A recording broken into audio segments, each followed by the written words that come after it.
Good evening. আজি মই আপোনালোকক এটা সাধু শুনাবলৈ লৈছো। সাধুটোৰ নাম হৈছে হাতী পালেগৈ পাৰ। হাতী পালেগৈ পাৰ। ইমান ডাঙৰ বানপানী, কলৈ যাও কি কৰো, সিপাৰে সৌখন পাহাৰ দেখোন, পিছে নদীখন পাৰ হও কেনেকৈ। আজি ইমান ভাগৰ লাগিছে যে নিজে সাঁতুৰি পাৰ হবলৈ মন যোৱা নাই। মোক সহায় কোনে কৰিব।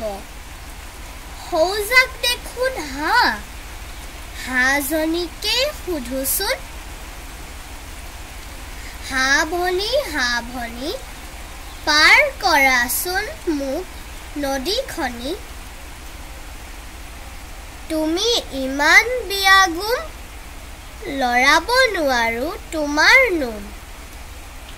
তাৰ পিছত হাতীটোৱে নাওখনক সুধিলে, নাও ককাই নাওখনি দিবানে চপাই।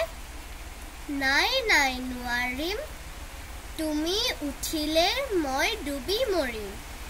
তাৰ পিছত হাতীয়ে দলংখনৰ ওচৰলৈ গ'ল। দলং ভাই দিয়ানা নৈখন পাৰ কৰাই, কোনোবা যুগতে মোক সজা, কেনেকৈ সহিম তোমাৰ বোজা।